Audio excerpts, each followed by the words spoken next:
I didn't plan on being controversial today, but unfortunately I'm talking about three people spay and neuter, and spay and neuter in general. I'll start with, this is the 5 freedoms. And no matter what you do, this should be taken into account. Humane groups from all around the world have come up with these 5 things. And if you're going to build a shelter, you should keep this in mind. If you're going to have laws, you should keep this in mind. And I'll just say this. In Chile, if you think of a pyramid, sterilization, education, and legislation are the 3 key points for any form of animal control, reducing overpopulation, dog bites, all those kind of things. And I would say Chile, with their new law, is being very, very progressive and clearly will be leading the way in South and Central America.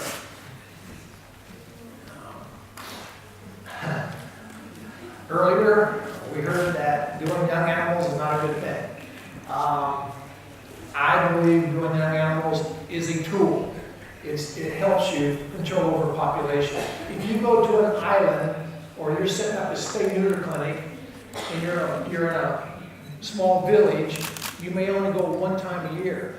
So when we do things like that, and I've been doing this for 30 years all over the world, we pretty much do anything that has a heartbeat. If it's alive, we'll sterilize it. In America, about 20% of vets are doing spay-neuter. The big campaign now is fixed by 5. So the idea is fix them by 5 months of age, you know. And if you do that, you basically stop all reproduction. If you wait till 5.5, 6 months for cats, they already have litters, depending on the time of year. So that's a big thing. In my own practice, I don't tend to fix animals till 5 months to 6 months where they've come to me, they've been vaccinated, they've been dewormed, all those kind of things. But when I go out to reservations or third world countries, the Kuna Islands in Panama, we sterilize everything down to 4 weeks. Basically, you know, about half a kilo, and we'll fix it, sometimes younger. And this, you know, the idea of pre-pubertal spay and neuter young animals goes back to the turn of the century. They call it the bloodless spay. And if you're doing animals under 3 months of age, you don't even have to tie them off. You can just rip everything out and cut. I mean, it's pretty amazing. I still tie it off because it bothers me.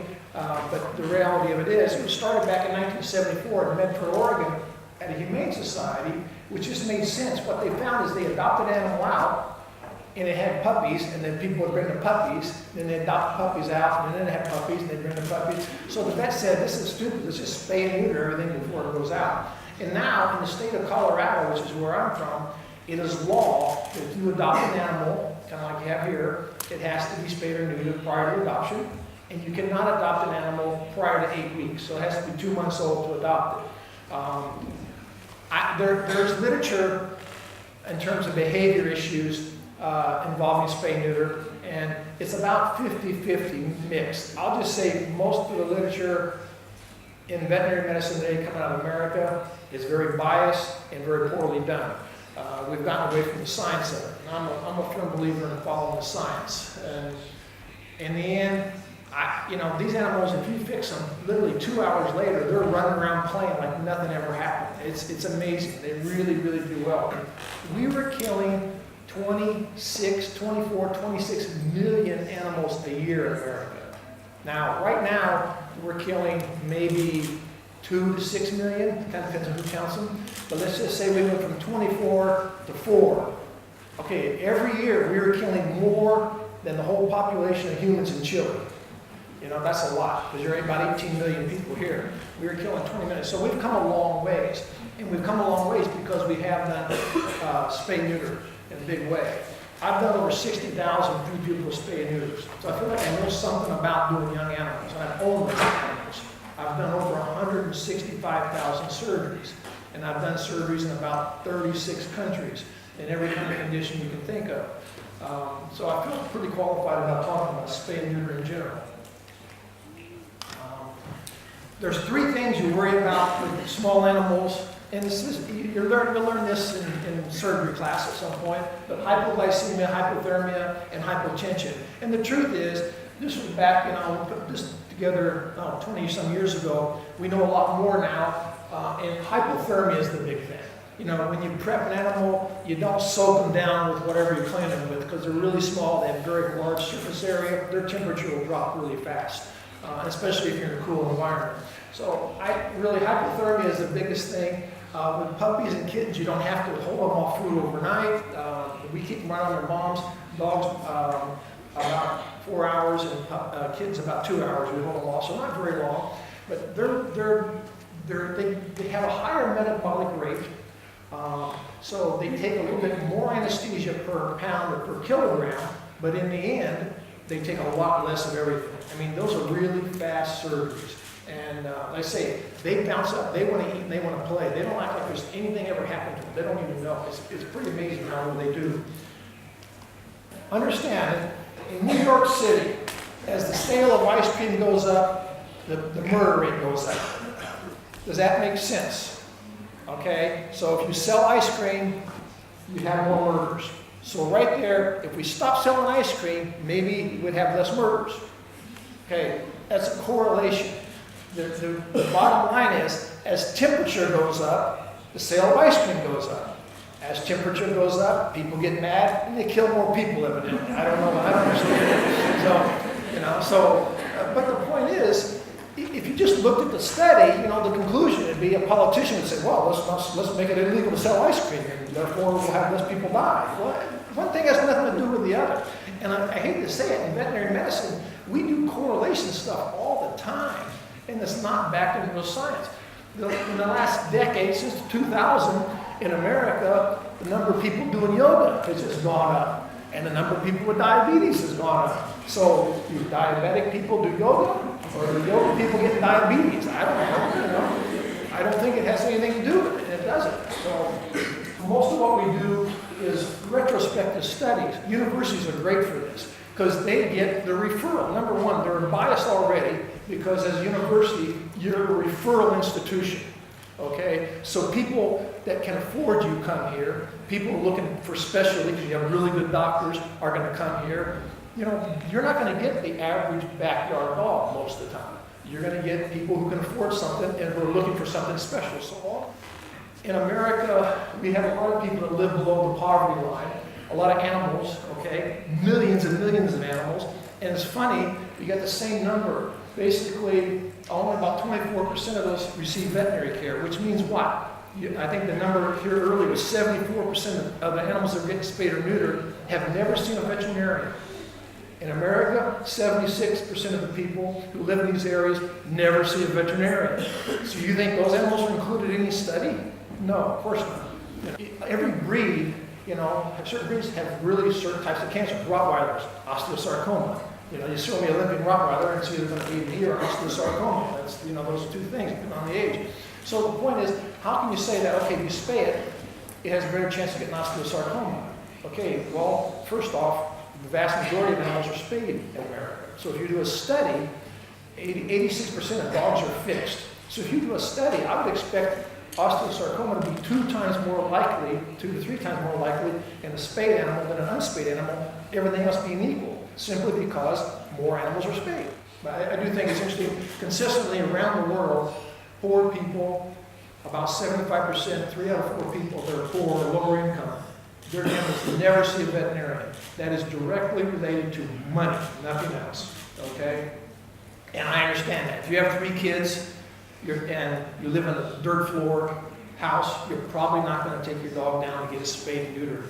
And sheltering and euthanizing companion animals, the trend is for 300, 250 years has been to round animals up and kill them somehow. Sounds like you guys got away from that a while back.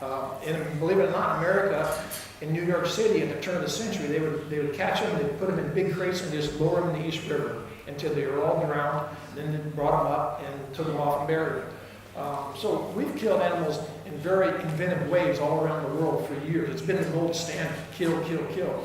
But the truth is, there's always more. And it's very not cost effective to kill those animals. Now, do I believe in euthanasia? Yes, there are things worse than death. If you have certain diseases, if you are aggressive, really aggressive dogs, so they're going to bite people, I believe you should put them to sleep. I really do. Some animals can be changed, but the cost of that to society can be very, very high. So I'm not totally opposed to euthanasia, but it should never be used as a cornerstone for population control. It just makes no sense to me. It never has. It's an education thing, okay? 85% of people have animals have litters, that contribute to overpopulation, okay? 15% that have, the animals never get fixed the whole life. That kind of the breeder category. They don't tend to fix a lot of animals. Okay, so breeders really are not the issue. In America, that's always, we like to point our fingers at breeders, but the truth is, about 50% of people think that you should breed an animal at least one time. For some reason, they think that's really important. And it's those first litters that create the overpopulation problem in America, and it seems to be a consistent theme around the world. If you can get to not have them have that first litter, if you can spay them before they have the first litter, you really will drop your population a lot. So I don't see breeders as a big thing, but it's really important to understand that, about half the people think a dog or a cat should have a litter. Now understand, 90% of cat litters are not planned in America. I gotta use American stats. And about 40% of dog litters are not planned. Just by stopping those, you just dramatically crash those populations. In America, if you get a puppy, about 60% of puppies are given up within 1 calendar year. Now, it just happens to be interesting that most of the animals that go in the shelters are not fixed. About 80%, 90%, depending on what shelter, okay, are not fixed. The number one reason for giving up an animal to a shelter is behavior. Veterinarians learn nothing about behavior for the most part. The average age of a dog given up or animal going to a shelter is about 18 months. So that kind of correlates with some older animals averaging out with the young puppies that are given up. Why are puppies given up? Behavior. Well, what kind of behavior? They pee around the house, they start biting, they get aggressive. What would be a good dog for my family? I don't recommend cockers to people with small children, because cockers have cocker syndrome and they're very known for biting people in the face. Just coincidentally in America too. But as a veterinarian, we're supposed to know something about these breeds, but no one ever asks us. I always think that's so weird, like every now and then, maybe 3 times in 30 years, someone's asked me, It's important for us to know, I get this from vets, well, if we do all this spay-neuter, you'll put us out of business. It's like, seriously? I don't think it's ever going to be a problem. There's always something to do. I personally wish I didn't have to do spay-neuter. I prefer, we do bone surgery, and we do a lot less spay-neuter in Denver, Colorado. 20 years ago, we were doing 15,000, 16,000 surgeries a year, and 90% of it was spay-neuter. Now, we're doing about 14,000 surgeries a year, and about 90% is not spay-neuter. But I still love going out to the small towns and doing spay-neuter. We still go to Indian reservations, and I still teach spay-neuter, because I do think it's the most valuable thing we can learn as veterinarians. Because in the end, if you got into this profession at all because you care about animals and you want to reduce the amount of pain and suffering in the world that animals have to go through, and by the way, that's connected to humans too, because those animals also have an impact on humans in terms of zoonotic diseases, bites and rabies and things like that. If you really want to make a difference, spay and neuter your brains out, because that'll do it. If an animal's never born, it can't bite somebody. It can't kill a kid. It can't spread a disease. It can't die of distemper or parvo slowly in the street. It can't be poisoned. It can't be hit by a car. So it's a rewarding thing if you think about the tens of thousands, millions of animals you prevent from being born, but it's very esoteric. You're not, it's not a reality, So it's hard for people to conceive that. But the truth is, spay and neuter is probably the most important thing you can do to reduce the total amount of suffering, when it comes down to animals, I'm a big believer. Is anyone familiar with the 70% rule? Raise your hand if you know about the 70% rule. Okay, all right. It's a popular myth in America. Dr. Marvin Mackey is a good friend of mine. I don't know if you've ever heard Dr. Marvin Mackey, one of the best spay-neuter vets in the world. They proposed a long time ago that if you spay and neuter 70% of the animals in a given area, you crash the population. Absolutely not true. That's based on epidemiology. And if you know anything about vaccination, if you get about 66.6% of the animals vaccinated, more or less 70%, or humans, you basically stop the spread of disease. Okay? That's true. But the difference is, sex is not a disease. Okay? Sex is sex. and one male dog will go through a whole lot to get one female dog. Okay? And that's the point. And that's why it doesn't work for reproduction. It just doesn't. I've been asked, the Worldwide Veterinary Society, Dr.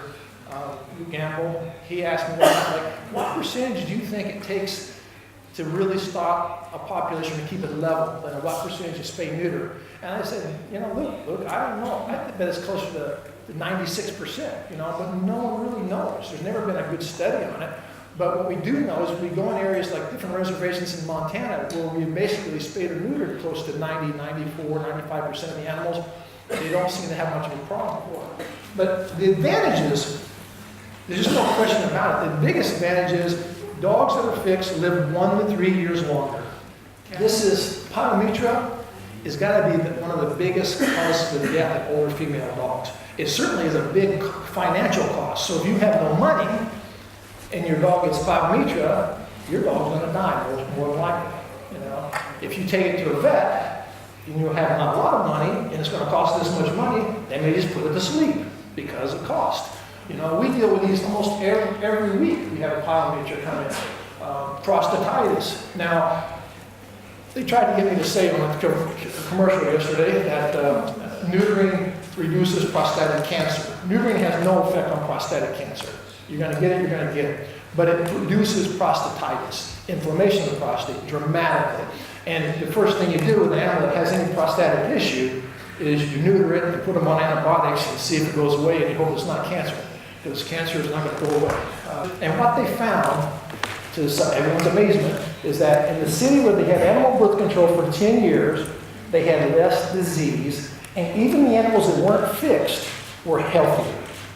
Now, that just be like, okay, counterintuitive. Why would that be? It's simple, because when you start getting to a certain level of spay-neuter, you just stop the population dynamics. You don't have all these males running to the other side of town looking for a girl, looking for a date tonight, They stay where they belong. They just don't have the spread of disease. Overall, even the intact street animals were healthier animals than the ones in the other two cities. And who had the worst animals? Where there was no animal birth control, where they did nothing. If anyone has any negative effects of spay-neuter, I'd love to hear it. If you got them, I can tell you why you're wrong.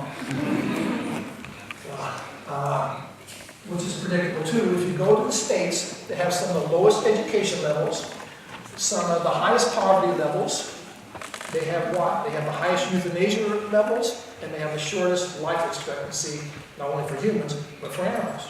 Now you go to states like Colorado, where we have a very high education level. Overall average income is higher. Our animals live longer, and they're healthier. There's a big surprise. If you have money, you get to live well. If you don't have money, you don't live so well. And guess what? Poor people have kids, and they have animals. And as veterinarians, we have an obligation to those poor people every bit as much as to the rich people. And I really do believe that's just a human thing. We should do that. But if the supply of animals is up here, and the demand is down here, which is where it is everywhere around the world just about, okay, it doesn't matter how many shelters you build. You put in 5,000 dogs, I'll guarantee you, if they build shelters for 5,000, you'll have 10 or 20,000 dogs in that shelter. Dogs will get eaten by other dogs, dogs will freeze to death, dogs will starve, all kinds of things happen. And it's not keeping into account the 5 freedoms. You have dogs just sit in corners and they don't move, because they know if they move, they're going to get attacked. Their behavior is totally different. There's not the right amount of food. All these things happen. So there are things worse than death, believe me. And that's why I say we've got to find that balance. If you have a really huge population, you may have to do some euthanizing. I still believe in spay-neuter, spay-neuter, spay-neuter. There's my phone number. There's our Facebook. There's my Hotmail address. So if you ever want to come down and spend some time, I say we do ridiculous surgeries all the time. We're doing heart surgeries now, PDA, persistent right aortic arches. There's virtually no surgery we don't do. We are not doing discs yet. The disc surgeries are really simple. So don't let the neurologist scare you on that. Disc surgeries are dirt simple. They're really fast. You got to be friends with the neurologist for them to tell you where to cut. And then after that, it's straightforward. But anyway, so thank you very much.